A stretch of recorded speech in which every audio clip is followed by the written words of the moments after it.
Why, hello, replay viewers.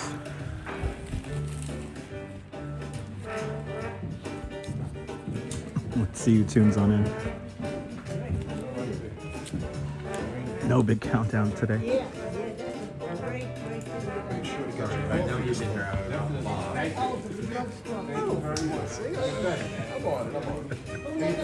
Hey, oh, we're right there.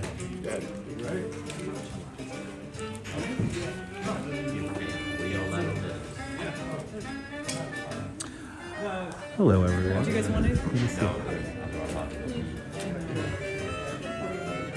I'm already on coffee number 2. All right. Hello, everybody. Okay, cool. We got a good signal.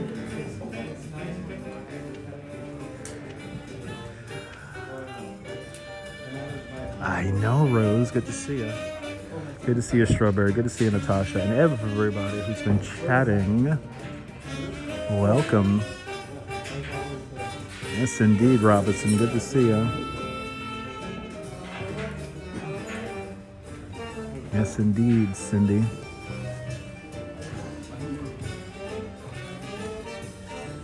Dave Jeffrey, welcome. So there's emails down below if you want to send emails to your elected officials who will directly be voting on this.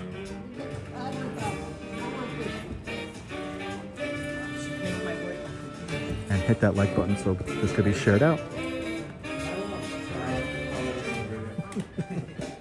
Did you get my notification, Jim? Yay! I have them all over my door. My husband's M8R, Quacky, Indies Exposed. And is that Robert, Michelle King, Dave Jeffrey, Cindy? Yay! Thank you, Jim. They have a bigger one. Yeah, we are in the Sideshow Theater, everybody. And all the stickers is all in mailboxes. You see all the mailboxes? Kaz, good to see you. Beach Bum, Ken, welcome. Joe. Is this a burlesque show? We usually have burlesque shows in here. Now that I told you that, now you Go to coneyisland.com for more information. if he allows me in there, he's mad at me. So if you want to know what this is, read the description below.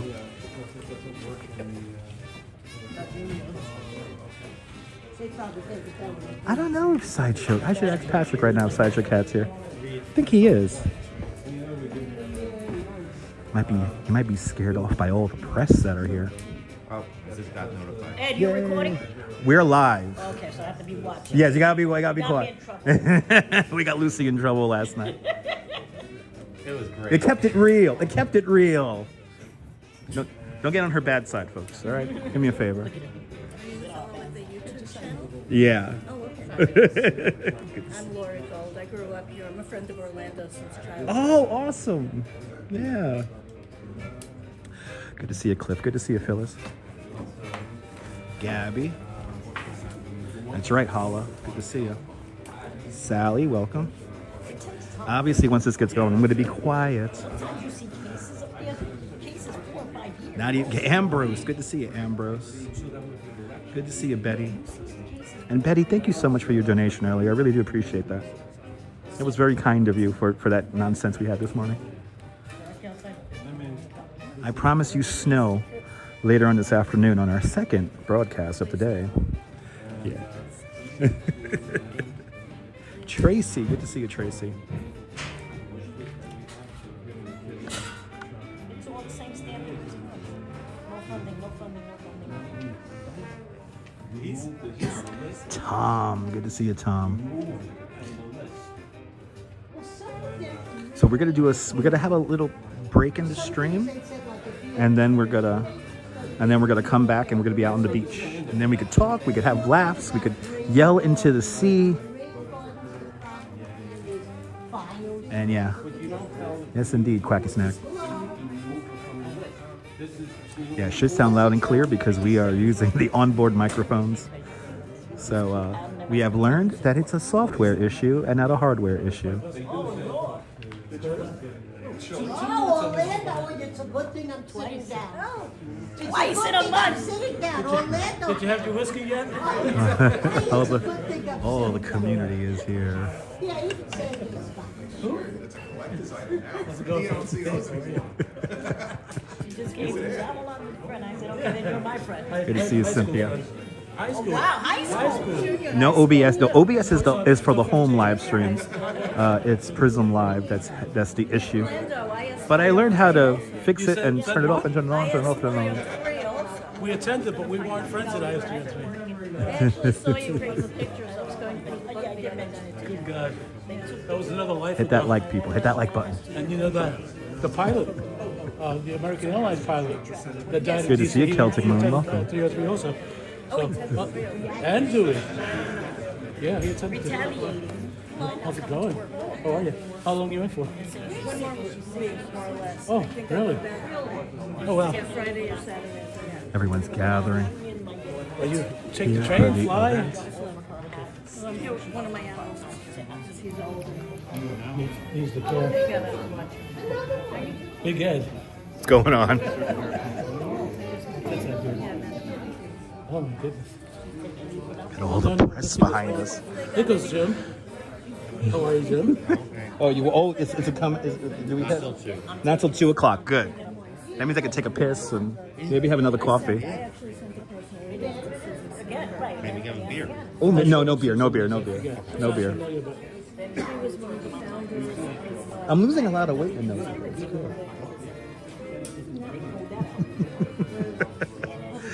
Strawberry, exactly. Another example for my press pass. Hit that like button. Thank you so much, Joe. Well, that's the local. That's an affiliate. But NPR. Right. Yeah. Susan, Cynthia, Sunflowers, welcome. You're more than welcome. You're more than welcome, guys. PBS and NPR going away. Yes, indeed, Cindy. Yeah. But I saw her at a college event in Washington, and I said, can I contact you about it? I'm sorry, just distracted for a second to see who's here. I'm sorry. But anyway, And it is filling in. Look, as much media as possible, but that things like There'd that. be a whole thing happening here. Double tap the hearts. But the Yes, biggest issue indeed. is that they keep on interviewing Robert Cornetti, who's a corrupt son of a bitch. He's a child abuser. He exploits children. Yeah, sure. He drapes them with the Yes, Coney indeed, advertising. Strawberry. That's child exploitation. It's it's not if, it's not when, it's exploitation. And he's not being exposed. And so they do. Yeah, no beer.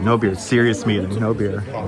Coffee. I'm already on coffee number 2, so I'm bouncing off the walls. He's a child exploiter. Why doesn't somebody? Because Yeah, I don't drink. I don't drink and stream anymore. that's what it's all about.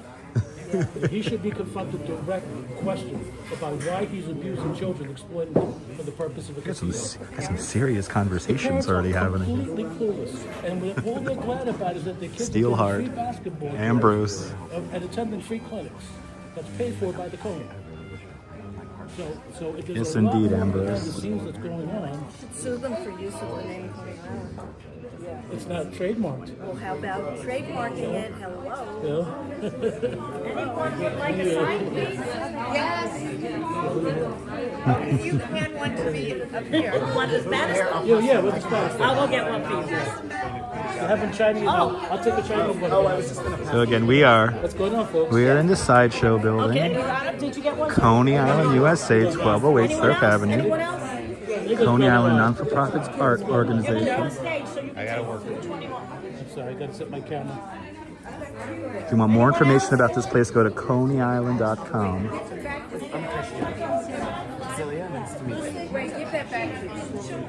I'm back, Ethan. Yes, indeed. Orlando, I'll get you the Spanish one. Oh yeah, she's getting me Spanish. Let me just do a couple of seconds.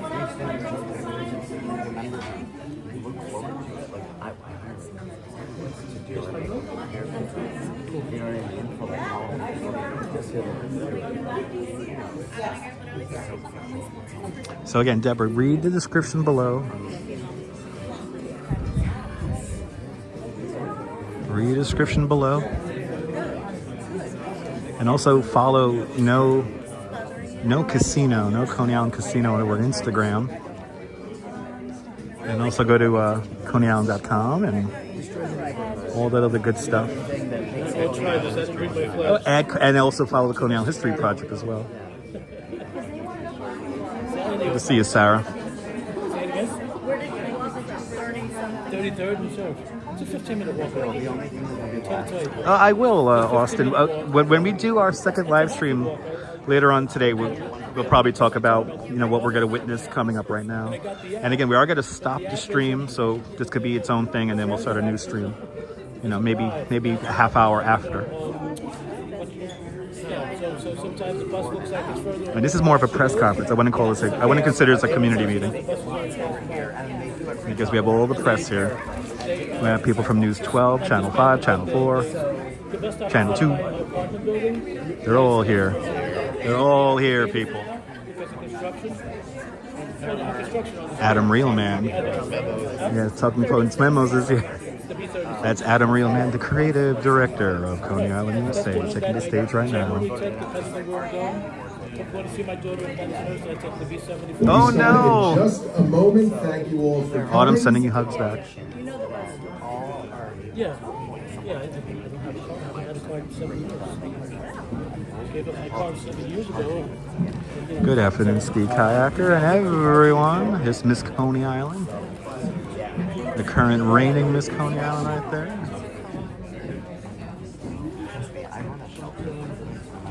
Yes, indeed. Check, check, check. Yep. We're just doing a little check before we begin. Again, thank you all so very much for coming. Press and visitors and supporters and guests. And we will begin in just a few moments. I sent you a text saying that there was Gus, you're more than welcome, Gus. Oh.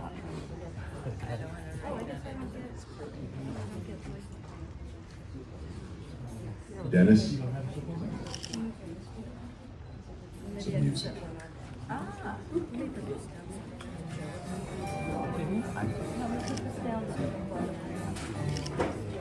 Well, the initial card is an over.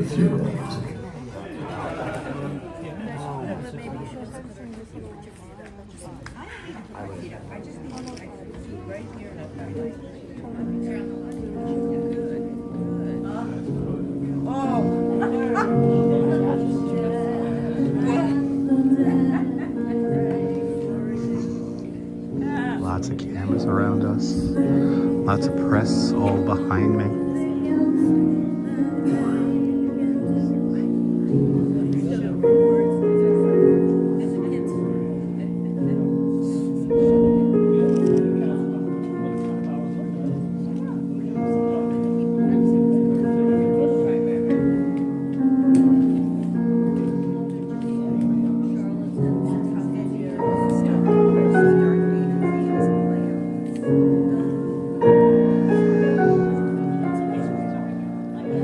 We ask the mourners to stand.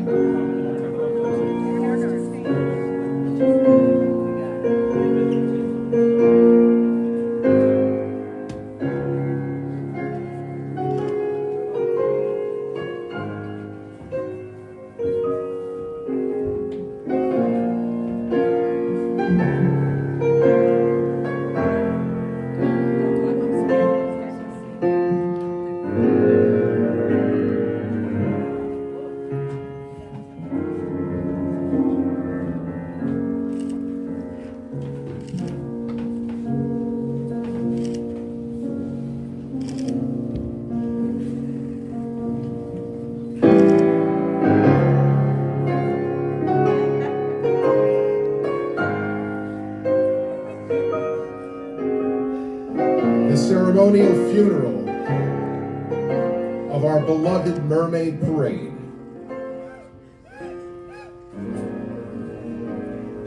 We hope that this is not going to be the reality,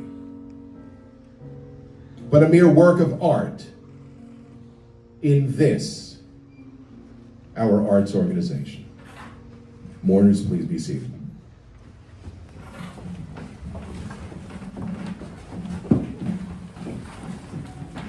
Once again, thank you everybody for attending. I'm Adam Rinn, the artistic director here at Coney Island, USA.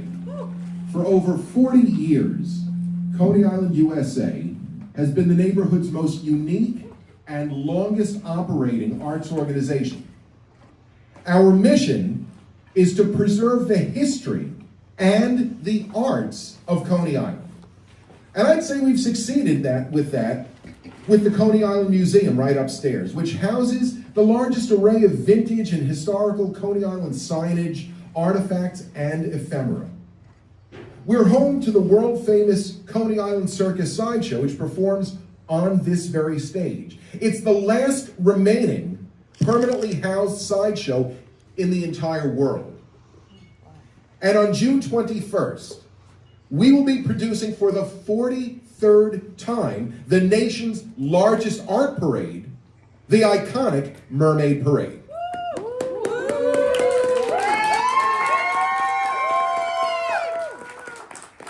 Which may very well be the last parade of its kind. We've just hosted a mock funeral for the parade. Why, you may ask? Because if this proposed casino gets approved, it may very well be the death of our Mermaid Parade. We're currently inside what is the oldest landmark building in Coney Island and one of the many businesses on the block that is in the direct path of the missile known as the Coney, this proposed casino. While other businesses on the block will be shuttered, Coney Island, USA is lucky enough to own our building. However, the disruption from the construction of a 20-story casino building that surrounds us and a 40-story building located directly across the street would literally decimate any and all foot traffic on the entire south side of Surf Avenue. We would be the only business still functioning. And that is, of course, if our business survives. Developers never met with us to discuss the environmental impact that long-term construction would have on a 107-year-old building. The constant banging and pile driving would certainly affect the structural integrity of this very building. In fact, the developers never met with us to discuss anything related to this casino and how it would affect our building and our business. And considering that we would literally be the closest of neighbors, common courtesy should have prevailed. But caring for a historical building is not exactly in this developer's thoughts.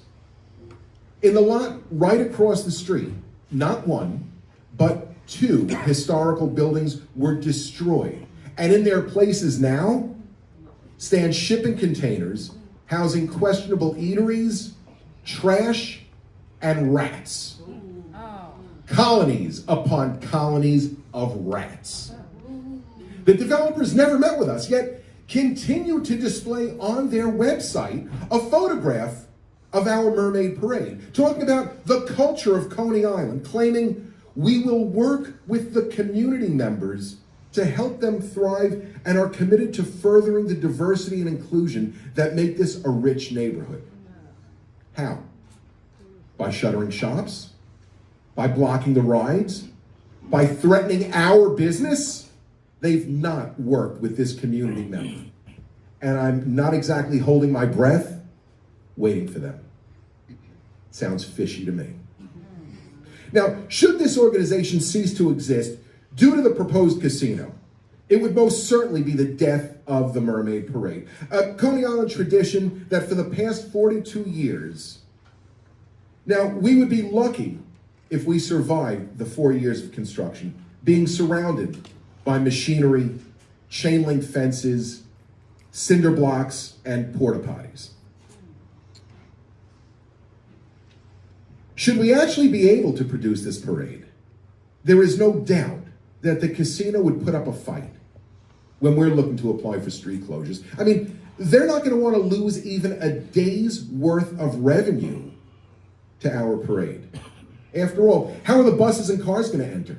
And by the way, the parking lot and bus drop-off is located right over there just behind our building on the Bowery and West 12th Street.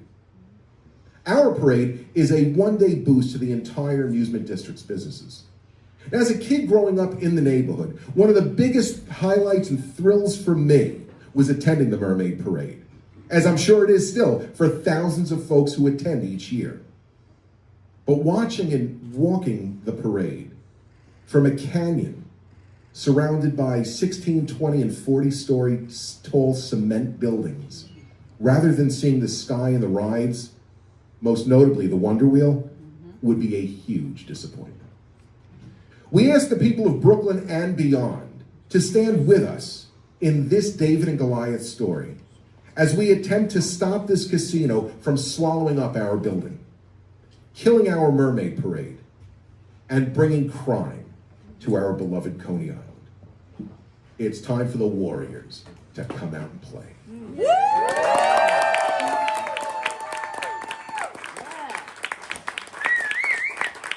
Our Assemblyman, Alec Brooke Krasny, was here earlier. He had to go as it's his daughter's birthday today, but sends regards.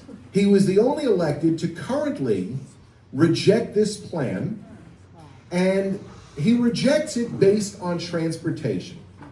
The casino, which would be right around here, would cause a major threat to the folks of the West End as they're trying to egress the neighborhood.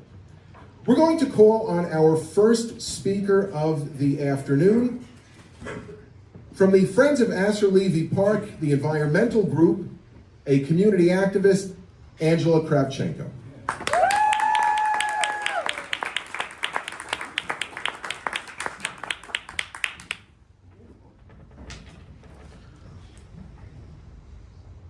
Good afternoon. Mike. Dear friends, we're here today to say goodbye. Mike. To say goodbye to our beloved friend, Mermaid Parade. For 40 years, mermaids and sailors were bringing joy to the streets of Coney Island. And possibly it's not going to happen again. Mermaids can swim in the concrete walls. They can swim in traffic jam. So that could be the last year that we saw the Mermaid Parade, if we are not stopping them. But in reality, what would happen if the casino mega tower will be built here? So let me say, entire population, imagine entire population of Coney Island, from Stillwell Avenue to Seagate, moving to the space between West 12 and West 15 every single day. But they're not moving from West, they're moving from Belt Parkway. Every day, 32,000 people. Imagine that for a second. So you're coming from work, good luck. Your kids coming from the school, on the school bus, they will be stuck in traffic jam for hours. I'm not even speaking about emergency vehicle. Now when the Sandy hits, and it will hit, it's not the question of if it will, and we're in flat zone, where do all these people go? So let me tell you that developers want to swallow entire Coney Island as we know, people's playground, but we're not for sale. Coney Island is not for sale. Our streets are not for sale. And definitely, Mermaid Parade is not for sale. Thank you.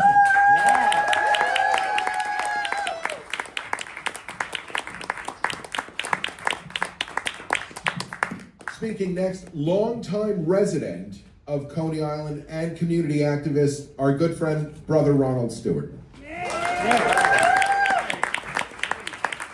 afternoon.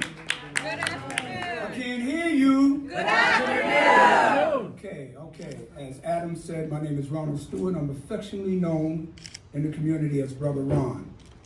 I've been here more than 60 years. I remember as a little boy watching the sideshows I used to go to the store for many of the sideshow oddities, as they called them.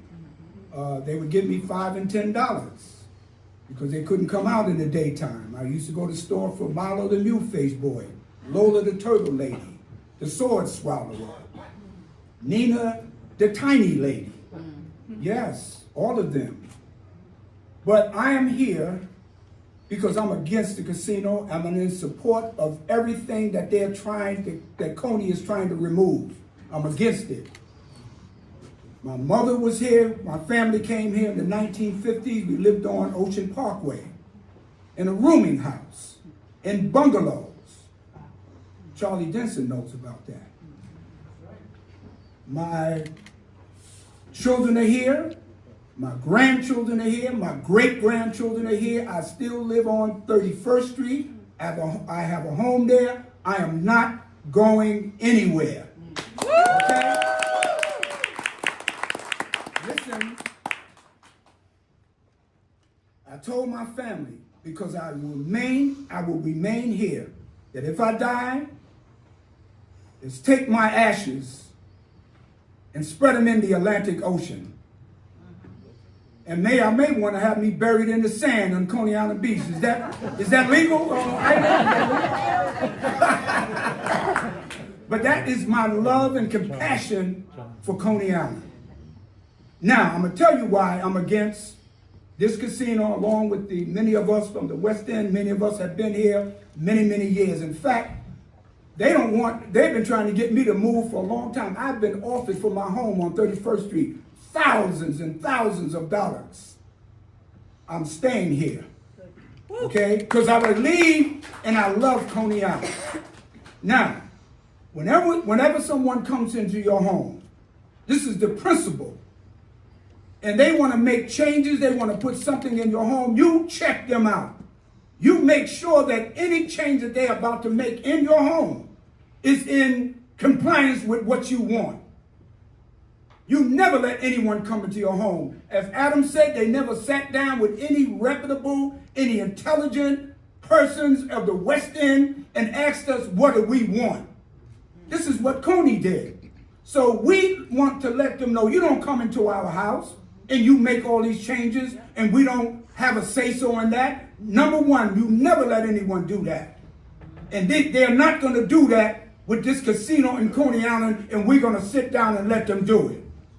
Okay? Yes. Second of all, how is that going to impact us? We have watched how we have been crammed and jammed and stacked and packed by the congestion that they are planning to put in. This is why you have a land use analysis to find out what's the impact on your community. Is it safe? Is it going to affect our lives? And we know that, Coney, we did a study. We're not just up here because we are being paid. And they go around, Coney does this. They'll go around and pay people. I saw one young man. I was a parole officer for many years. Some of you are not on parole in here, are you? Calm down. There's no violations. I saw Coney paid some of the young men that I saw. They said, Brother Ron, I said, what are you doing here? He said, these people offered me $80. I said, you know why you're here? He said, I don't care. I can use that $80. So these are the kind of tactics that they are using. So we believe that it will have an effect on the lives and the safety of our community. This is why you have land use analysis to make sure that we are safe. That's number one. Number two, they have offered us, and they understand this here, those of us that live on the West End, they're offering us a job. And they already said that most of those jobs are going to be given to the unions. And the unions, as you know, they protect their members. So what we'll get is the crumbs that they throw at us. Okay? We don't accept that. And I understand many of those of us in the West End, many of us, people of color back there, we have waited for years and years for there to be a redevelopment of Mermaid Avenue. When I grew up, Mermaid Avenue was booming. mom and pop stores all over the place. And we've been dying to have that return so they understand our yearning to have that again, and they exploit that. That's how underhanded they are. So they offer us a job, a J-O-B, a gig. Well, that's an insult to our intelligence. They don't offer us any partnership, and we know that these jobs will not be valuable in the future. They're below minimum wage, and they're probably going to be part-time, and they have no future for us. So we are against that because it's not a plan for our future. You have to look into the future. How will it affect us in the short term and in the long term future? So we don't accept that. They offered us these minimal jobs. And we know that most of these things are run by computers, and they really don't need us. And as Lucy always asks, what is your plan B? If you don't do it, what are you going to do? You offer us so-called $200 million trust. For who? For what? And if you don't do it, if you don't get the license, which we're against, then what happens? So we're not going along with the Wizard of Oz concept. You know what the Wizard of Oz did. You know, Joe Sint, he offered us that about 15 years ago. You were there, Charlie. Remember he painted this big picture like the Wizard of Oz? We're going to beautify Coney Island. It's going to be 24 hours, 7 days a week. Never happened.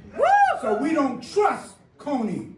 We don't trust him. You will not play craps with our future. Not with the Mermaid Avenue Parade. You're not going to play CeeLo, as we call it on the Western End. You're not going to play blackjack with our future. Yeah. This is the lives and the hearts of the people of our neighborhood. We are against Coney Island. Say no to Coney. Say say no to the Coney, and say yes. We are against the casino. Thank you. Thank you, Brother Ron. Up next is the president of the board of the Luna Park houses, directly across the street, the closest development to this casino, Emmanuel Galitsky. Good afternoon. Again, one of the criteria of civilized society is to preserve its own heritage. And Coney Island Entertainment District is really the heritage of the city of New York. And I don't need to explain to you that if casino will be built, say goodbye to Coney Island as it was for 100 or even more than 100 years. So that's major reason why it shouldn't be even in the idea, there shouldn't be even an idea of its built. And I would like to tell about the effect that it may have in my community. My community is just across the street. It's 5 20-store buildings. It's 1,500 families that are living in this complex. Again, how in the world they will survive all this casino and all this traffic? Again, can you imagine that sometimes in summer, for example, my son has to come here and find the parking? It's right now impossible. What will happen if a whole bunch of people will come here to play roulette or blackjack or anything of that kind? What kind of prosperity it will bring to Coney Island? It will be a complete disaster. And so what I can tell you from the name of 6,000 people who live in Luna Park development just across the street and who will ridiculously suffer if somebody will allow to build this monster right here, that we say no to this development. Please keep it in mind.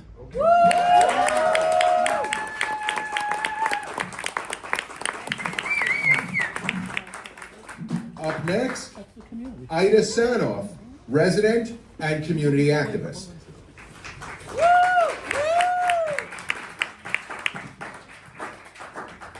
Stop the phony.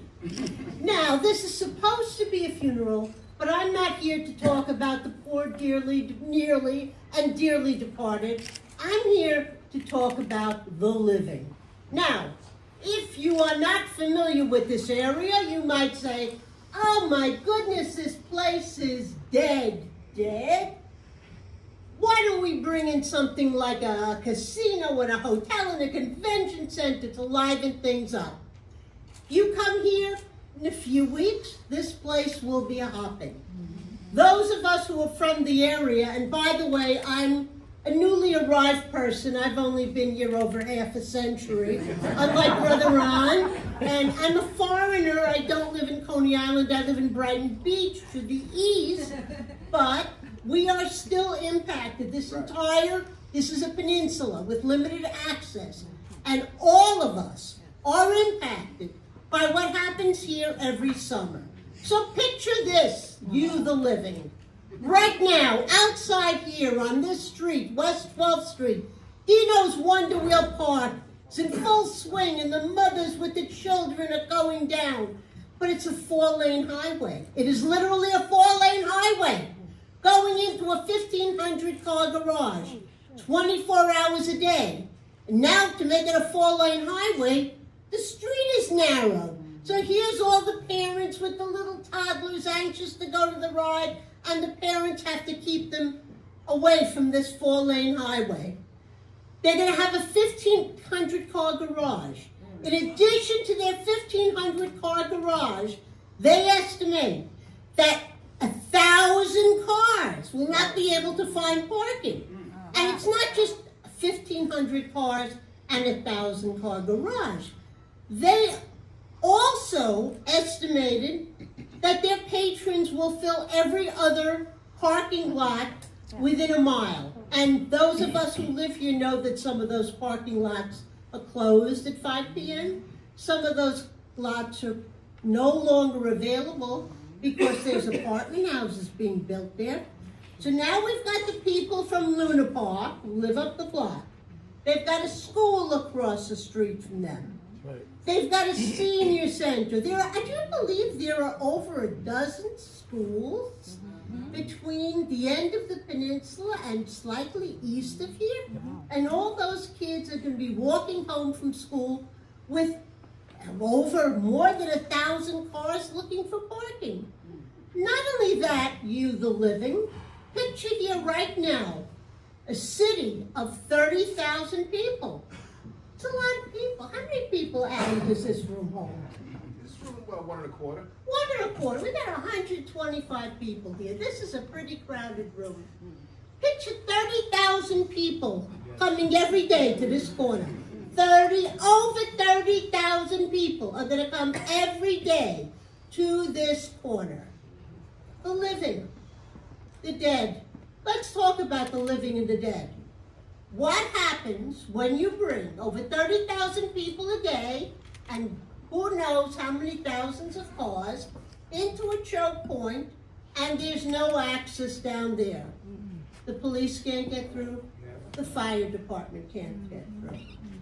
Those of us who live here say a prayer now every summer weekend that there shouldn't be a disaster or a fire in Coney Island because right now emergency vehicles can't get through once the season starts. And finally, I want to say, so what is my phony here? My phony. So my phony doesn't say a word about the impacts to the community. In their study, in their 450-page study, they don't say a word about the tens of thousands of living people that live in the West End. They have the audacity to say, and one of their representatives even said this on TV, that this monstrosity of a building they're going to build is going to provide flood protection to the community. Really? I mean, the waves, many of us here, we lived through more than Hurricane Sandy. We're used to seeing the ocean come down our block. But when the ocean sees this casino, it's going to be so scared, it's going to turn around and run. And this casino is going to protect the entire neighborhood from flooding. So these are the kinds of lies that the phony has been feeding to vulnerable people in the community, who, as Brother Ron said, are only concerned about, hey, hey, listen, I got an opportunity here to put a few bucks in my pocket. I mean, you can't fault that. I mean, people wanna have an opportunity to make some money. But this phony is, we're not going to just have a symbolic funeral for one venue. This phony is going to kill an entire neighborhood. Yeah. No to the phony. Thank you.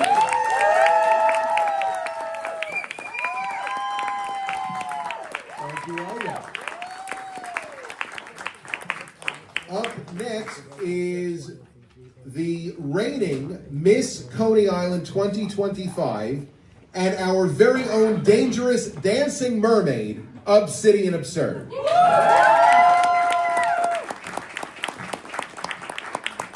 Hello, my darling sea creatures. I am Obsidian Absurd, Miss Coney Island 2025. There's so much that I would love to say, but I'm going to keep it to the point. A Coney Island without the Mermaid Parade is a Coney Island without pride. The Mermaid Parade is the nation's largest art parade, and after over 40 years, it is still a grassroots event run by a non-profit arts organization, Coney Island, USA, local artists, and volunteer work. Lots and lots of volunteer work. It is a labor of love, of passion, of blood, sweat, and tears. It honors Coney Island tradition, and it celebrates summer, it celebrates community, it keeps art and history alive here in this neighborhood. It is also a place for multiple generations, all ages, and all genders to celebrate freedom of expression. Something that is so crucial, especially now. Keeping community alive for ourselves and for future generations is so deeply important, and this is something that the casino threatens. Now, keeping things alive, speaking of, as a danger mermaid here at the sideshow, I have been turned to sea foam and resurrected many times on this very stage. And I hope the same for our beloved Mermaid Parade. And Coney Island is known as the people's playground. It is not the rich man's playground. Let's keep it that way. Yeah. Keep Coney queer. Yeah. Keep Coney weird. Keep Coney wonderful. That's it for it. No, that's it. Thank you all so much. I love you.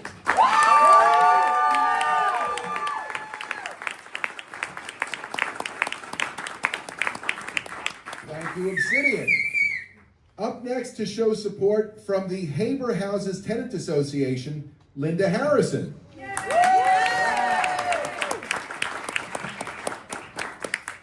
Thank you for having this press conference at the venue. Now I can't procrastinate anymore by coming over here. I'm here, so I'd like to see your operation. Thank you so much. I pass by here often. I think, one day I gotta go in there. Anyway. Yeah, better occasion. But this is a good one here. So I gotta take these off, believe it or not. It's supposed to see, but I can't. All right. So let me just read something to you, because I gotta read something to you because if my time is up, I might not get to it. So I want to give you my marching orders, okay? And I'm a very spiritual person, so bear with me. The word says, defend the defenseless, the fatherless, and the forgotten, the disenfranchised and the destitute.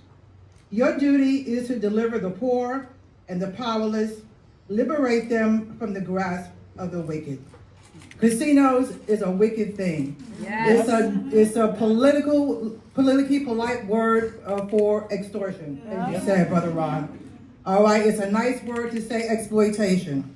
So my name is Linda Harrison, and I do represent a senior development down the road on West 25th Street. We have 350 residents there. I've been there for I've been president for about 7 years, lived there since 2013, and got to fall in love with the seniors and understand their plight, understand their situation, understand what's going on with when they need activity, when they need socialization. This kind of socialization is not healthy. It's not. It preys on the elderly. So let me just give you a few stats here. But first, I want to say again, because if I forget, I want to ask Mr. Sid, Kathy Hochul, and the administration and the Gaming Commission to please take Coney Island off the site for a casino. Remove casino out here. Do not allow a license to be given to anybody out here. Mr. Sid, if you have any imagination whatsoever, you'll build something more family-friendly, more cost-effective, more economically viable, instead of draining people of their vital resources. So let's talk a little bit. So seniors are the highest, fastest demographic in the United States. They make up 50% of people who gamble, those who are 65 and older. So that population is a target for gamers and casinos. When the Supreme Court struck down a ban on sports betting in 2018, that's when all age broke loose. All right, plus the 2020 COVID era, when people were closed in, that's also when a gambling addiction occurred in seniors.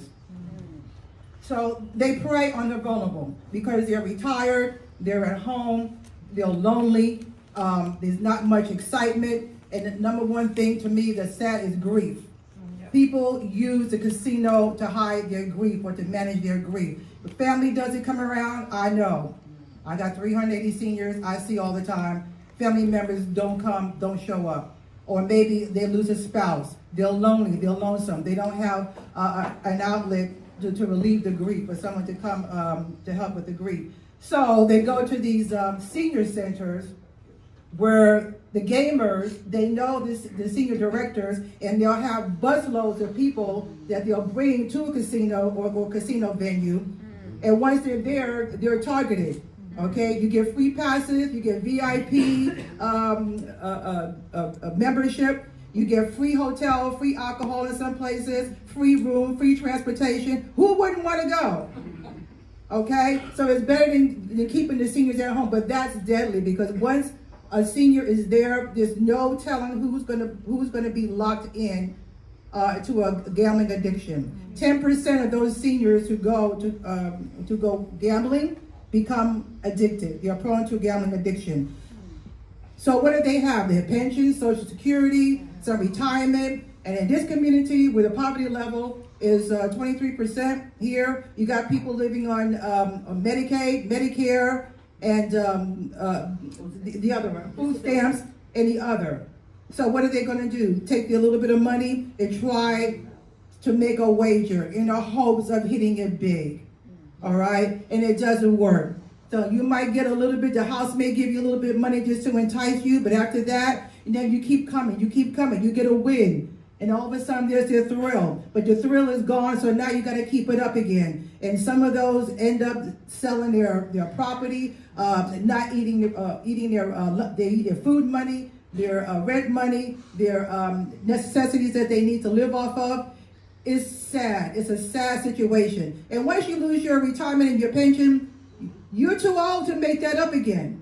So now you got to go on assistance. So now that's another big issue. And now you're borrowing money from the family. You're borrowing money from so-and-so to gamble. It's exploitation at its highest. So I say as a senior citizen myself, and one who believes in protecting the poor and the defenseless, this is a shame. This is a travesty. It should not happen in our community. We cannot let that happen to mom and dad, grandpa and grandpa. It's a shame. So we are not going to let Mr. Sid and the rest of those folks put a casino on the ground here. Not now, not ever. And I want this place protected. And I just want to say just a few more things.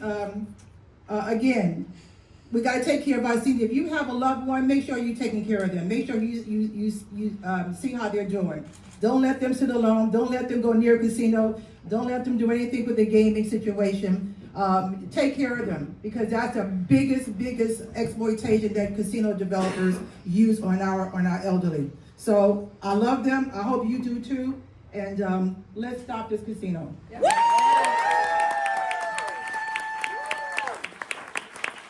Thank you, Linda.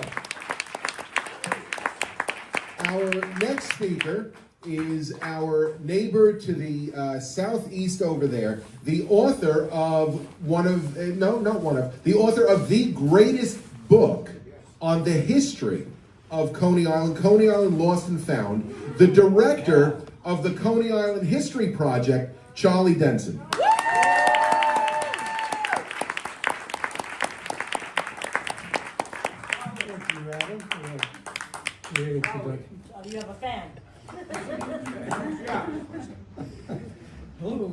Oh, you remember me? Yeah, I remember. How can I ever forget? Okay, yeah, we're up the street. I'm director of the Coney Island History Project. We've seen Joe Sitt working this area for many years now and all the damage he's done. The casino developers say that they want to return Coney Island to its glory days. In the glory days, all businesses worked together for the good of Coney Island, the common good. The casino's business plan is to destroy all the existing businesses in Coney Island. That is their business plan. They don't care about anyone else. They don't care about how their project will damage the surrounding amusement community that's been here for so many years. In August 2009, Councilman Dominic Recchia told the New York Daily News that slumlord Joe Sitt was a, quote, a heartless person who only cares about money. That quote was true then, and it's true now. The only thing that's changed is that Recchia has now been bought and paid for by Joe Sitt and the casino developers. Dominic is now the casino's main lobbyist. The casino has spent more than $400,000 on lobbying. Lobbyists are professional liars paid to manipulate the community. They pander and make promises that they can't keep. They do their dirty work behind the scenes. That goes for Robert Cornegy and also for Patricia Lynch, the shady Albany lobbyist who's being paid $25,000 a month to push this terrible casino project through. It's disgusting. That's right. Around 20 years ago, the real estate speculator Joe Sitt started buying up Coney Island property. He tore down historic buildings, the Grassroots building, Coney Island's oldest building right across the street. He let it rot and then tore it down. He did nothing to improve his properties, and we know that. We're on this block, we're surrounded by him. Since then, we've been surrounded by vacant lots, fires, rats, building violations, and health department violations. You can walk along his property and see all of these violations, stop work orders posted on all these people who run their businesses with hoses for water, for extension cords that run up a whole block. It's really disgusting. Also his sidewalks, he doesn't even clear the sidewalks of ice and snow. Typical slumlord. As bad as it's been, Sitt has now found a way to make it worse. Much worse. The casino developers are not working or collaborating with the local businesses because they know that our longtime businesses won't survive the construction and operation of this dubious casino project. Visitors to Coney Island may not survive either, as the casino plans to cut off and limit emergency access to the beach and boardwalk. Fire, medical, and police first responders will be delayed for all of Coney Island by the traffic and the closed streets. And the environmental impact statement has revealed serious problems with the casino that cannot be mitigated. And very few people go through and read the hundreds of pages of the EIS. It's all there to read, it's all buried, and they're hoping that you don't see it. But if you read it, it's a horror story. Dominic Recchia was right when he said Joe Sitt is a heartless person who only cares about money. You should listen to him and believe what he says. Community benefit dollars are really just bribes to buy local support and to buy local politicians. Joe Sitt's casino project is not viable, it's not needed, yet it keeps expanding its footprint at the expense of the community. Every time they present a plan, it's suddenly bigger and taller and taking more streets. The few jobs it might provide are not worth the destruction it will bring. The casino is a toxic fortress of greed that, if approved, will bring addiction and pain to the Coney Island community. It must be stopped.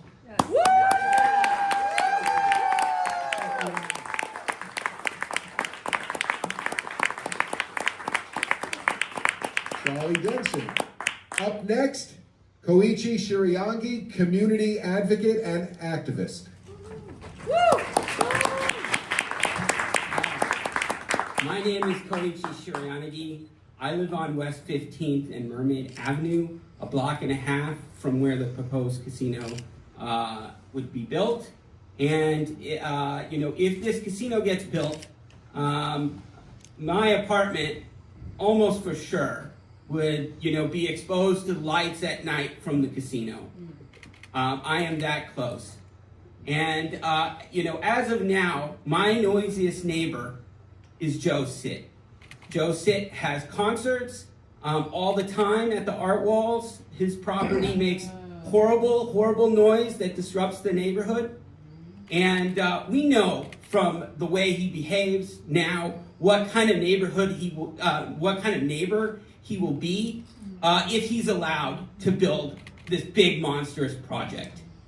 Now I have to tell you, the thing about this project that has appalled me so much from day one has been his use of children to promote his casino and gambling.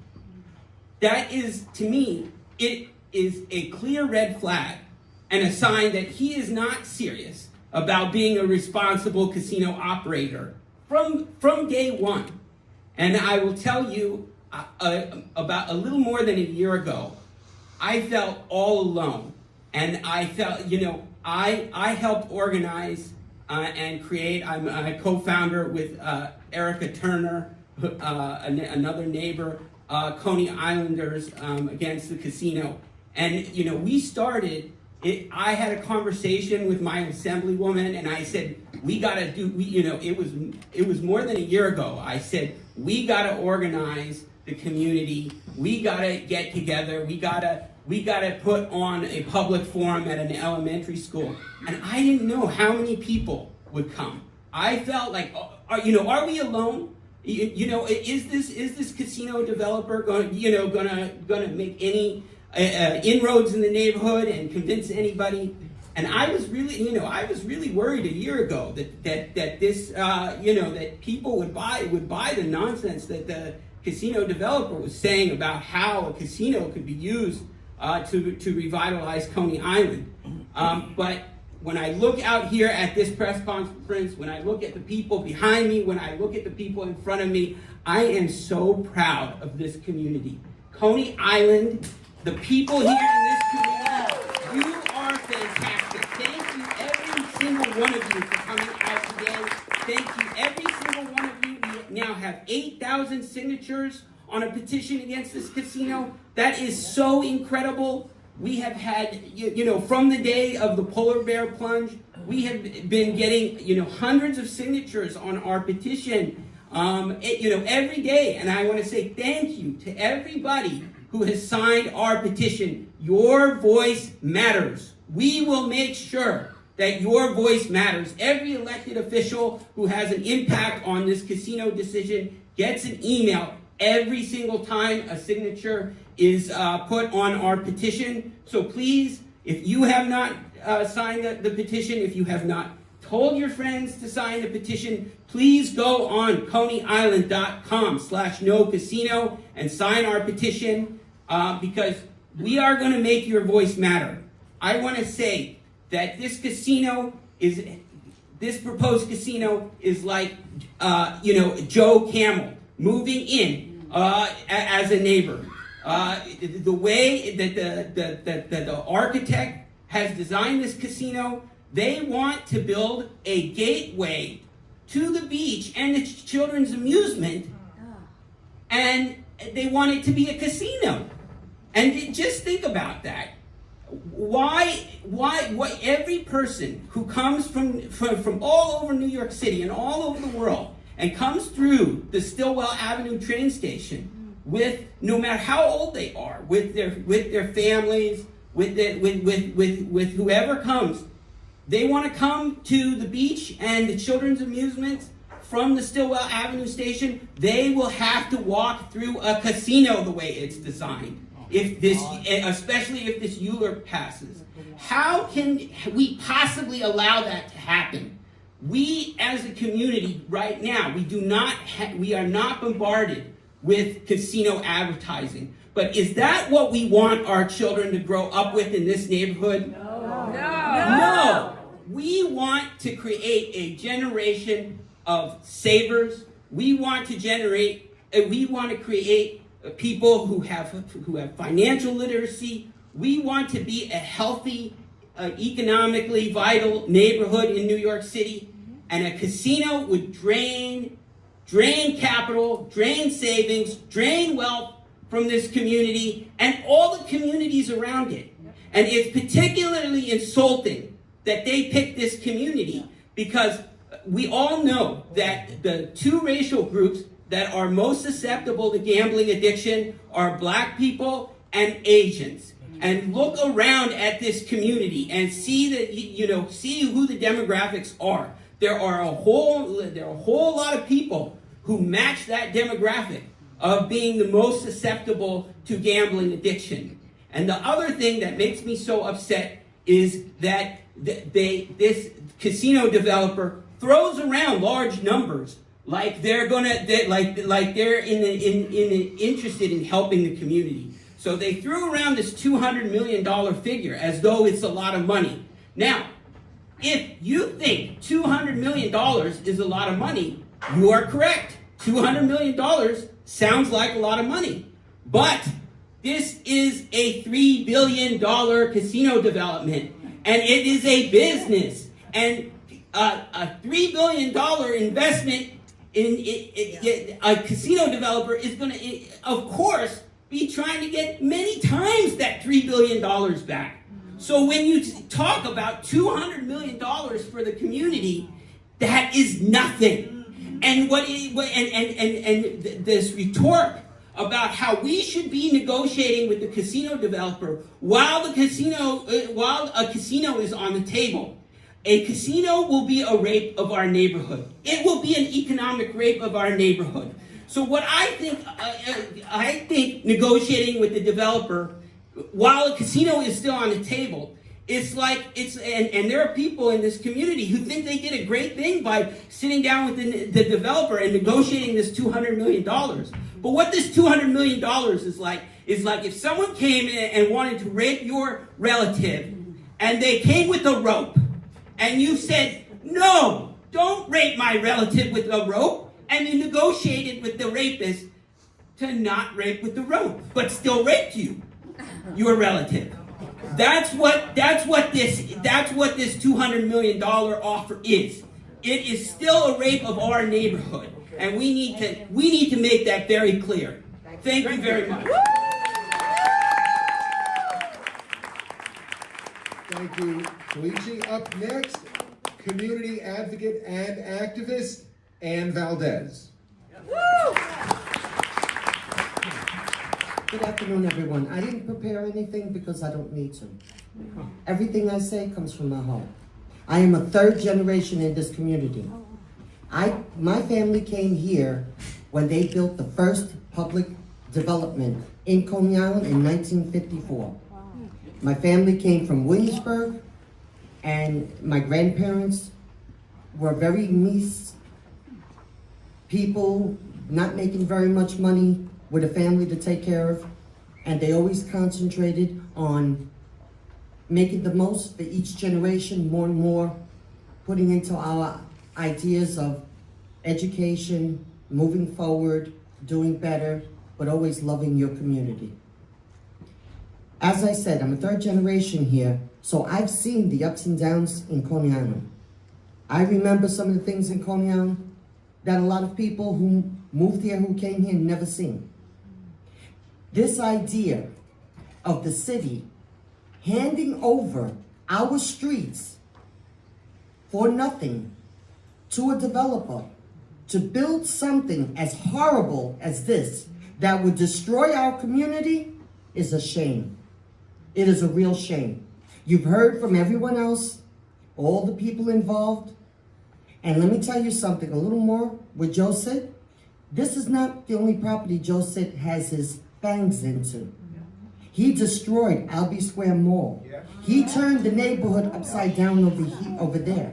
He made sure that recently he helped sell his family's home for a couple of $1 million so that he don't have any pushback, all right? But the idea is, this is our families. This is our homes. And I know that he has manipulated, between him and the developers have manipulated so many people in our community, because this is a community that has been disinvested in over 50 years. As soon as things started changing politically, everyone got up and ran out. Majority of got up and ran out. But this is a community of mom and pop businesses. We don't want this to turn into a community of all corporations where you're eating things that are not real, where everybody is only concerned with the money that they put in, the business owners are only concerned with the money they put in their pocket and they go away. The same thing with the casino. They don't have to live here, so they don't care what happens to our communities. This is not something we want our children to look forward to. This is not something we want our young adults to look forward to. Yes, everybody would like to have a large amount of money in their pockets or in their bank accounts, but guess what? You're not going to get it this way. This is not the way to do it. This is a community that always stuck together. I have friends on every single block. We stick together. Someone needs help with something, we do what we can. We stick together with the businesses. We don't allow all this up and down going on. You want to know why this is another problem? They're trying to say how high the crime is here. No, the crime in Coney Island generally is not high at all. But it will be if you put this casino. Because as it's been mentioned, people are going to spend their life savings. Teenagers as young as 18 are going to walk into here. They are the most susceptible to addictions because everybody wants to own the world. This is not for our children. I am not just a mother, I am a grandmother. And I don't want this destroying my community. I don't want this where everybody has to lose their homes, their properties, everything, their dignities, and be forced out of here. And this will no longer be Coney Island, this will be Casino Island. We don't want this. Tell Joe Sid and the phony they can take their ideas and shove it where the sun don't shine.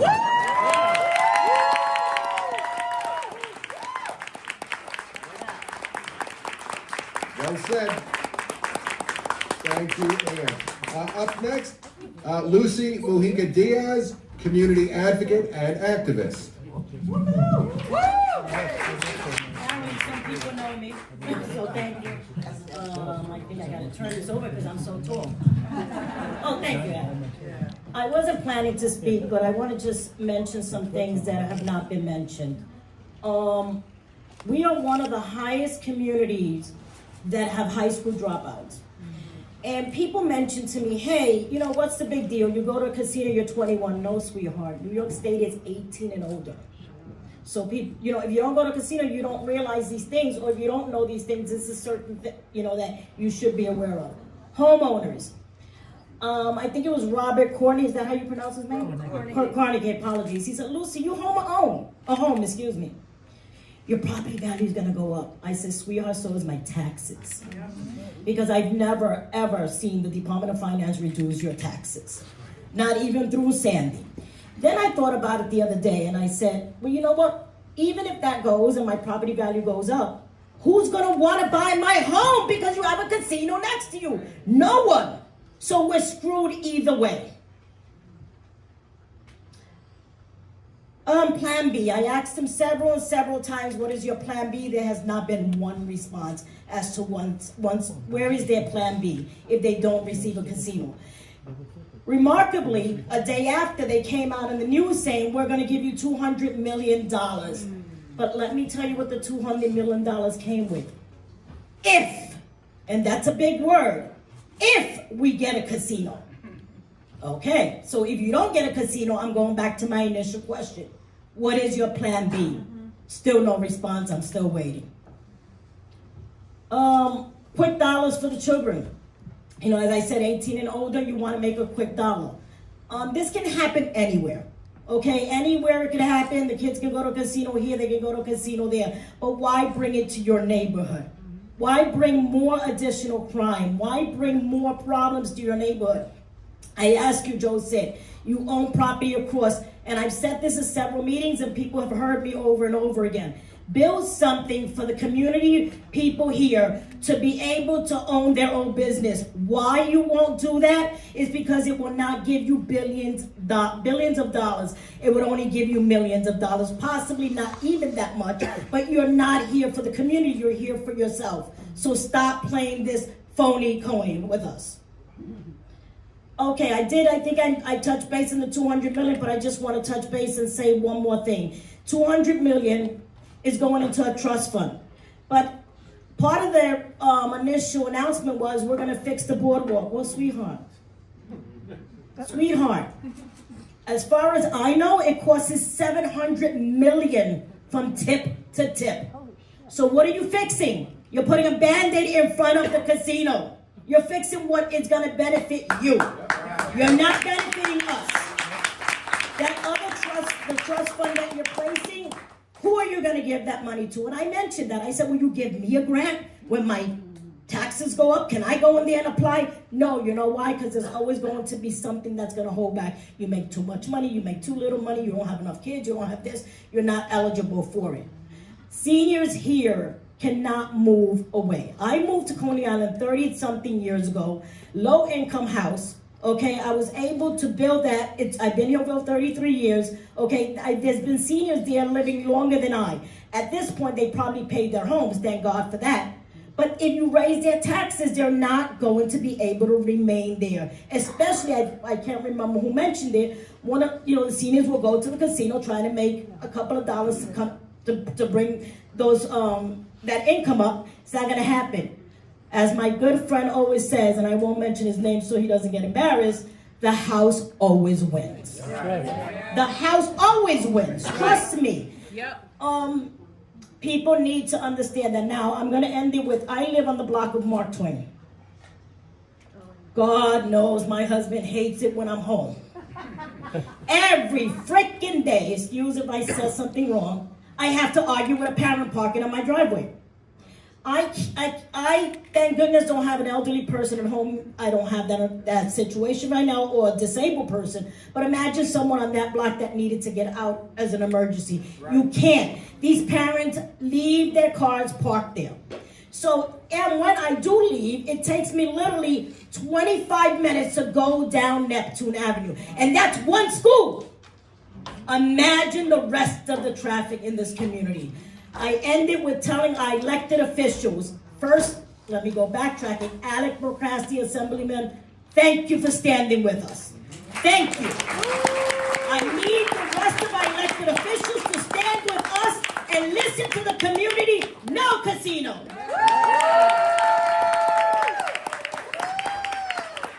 Thank you, Lucy. Coming up next, yet another community advocate and activist, Jeannie Hernandez.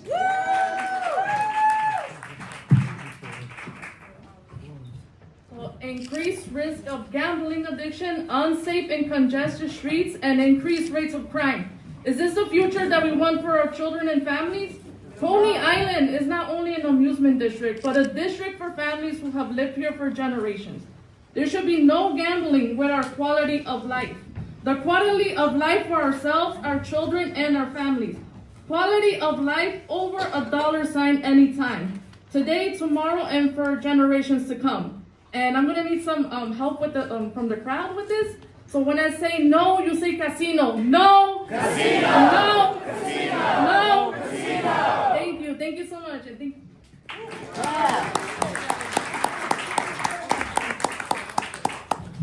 I just forgot to say one thing. We have a casino. There's a casino 15 minutes away. Drive down there. Drive over here to Queens. They want it. They got it. Keep it there. Lucy doesn't need a mic.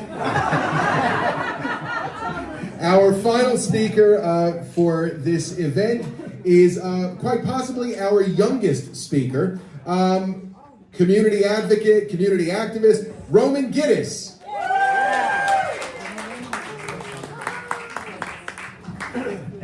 everybody. Thank you so much for joining us here today. And a huge thank you to everyone who spoke before me, and especially Coney Island USA for hosting. Let's give them all a round of applause. I've been a resident of this neighborhood for 27 years, and I don't ever plan to stop. My friends always ask me, why don't you move closer to the action? And I mean, just take a look around, guys. Like, this is why I'm never leaving this neighborhood. Now, if you take a look right across the street from the museum, you'll see an empty lot that has sat empty for 10 years. 10 years. And now, after a decade of nothing, these developers want to drop a casino right in the heart of Coney Island. As if we should be grateful for it. As if we should roll over and let them bulldoze history, push out small businesses, clog our streets, and bring crime and addiction under the guise of economic development. The casino developers say they're here to help, but ask yourself, where were they when local businesses were struggling? Right, yeah. Where were they when families needed resources, when kids needed a safe space? When real investment was needed in this community? They weren't here. They didn't care. But now, suddenly, when there's a possibility to make money off of us, suddenly they're here waving checks in front of local organizations, throwing money around, not because they care, but because they want something. And what they want is to take over. They want to own this neighborhood. They want to profit off of us and rewrite its future and its history for nobody except themselves. And when we say no, they call us the obstruction. They say we have no plan, but we've given them ideas.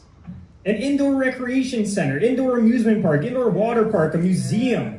Things that would actually serve the people who live here and carry on the legacy of this great neighborhood. Yet somehow we're the ones that have to come up with the ideas. We have to fix what they've left abandoned for a decade. They had 10 years to show us they cared, and they did nothing. Make no mistake, this casino will not revitalize Coney Island. It will consume it. It will choke the local economy, drive out businesses that make this place unique, drive up rent, force many of our neighbors out when it becomes impossible to live here, and turn this neighborhood into a gambling hub that preys on its own people. It will bring traffic, crime, addiction, and a revolving door of outsiders who will never truly know what it means to love this place. Coney Island is not for sale. Its history is not for sale. Its future is not for sale. And we are not going to let them take it from us. Can you dig it? I said, can you dig it?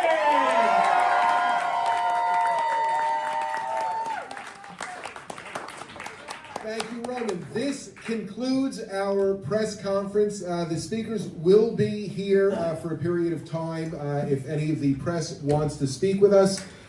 Friends, I want to thank you. I want to thank the members of the press. I want to thank all of our friends for coming down and supporting us. We hope you'll continue to support. We've got some QR codes up. Keep this Mermaid Parade alive. Make sure you come and visit us when we're open this season. I mean, hell, it could be our last. Thank you, everybody.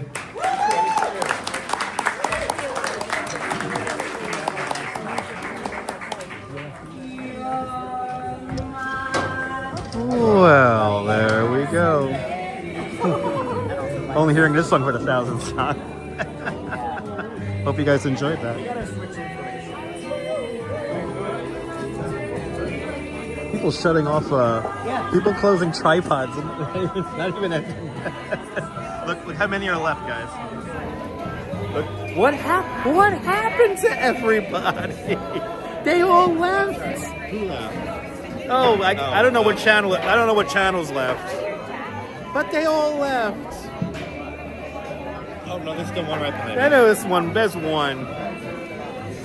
Two. Well, he went over there to shoot. I know, and then he's doing B-roll over there. All right. Yeah. But there you go, everybody. Oh, let's stand up. Has some interviews going on over there.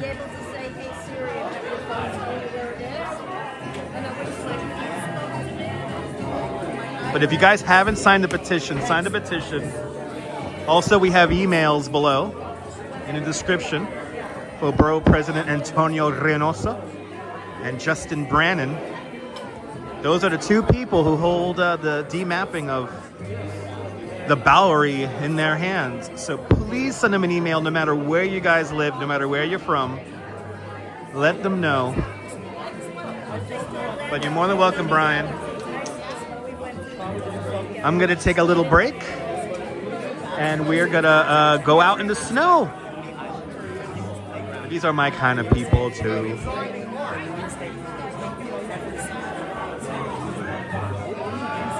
Yeah, pretty harsh, Mark, but if we keep the fight, let the elected officials know. Sign the petition.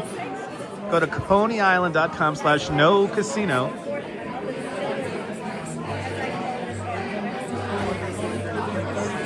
And so far, again, like the mayor, at this point, the mayor doesn't have a say. It's all up to Borough President Antonio Reynoso and Council Member Justin Brannan.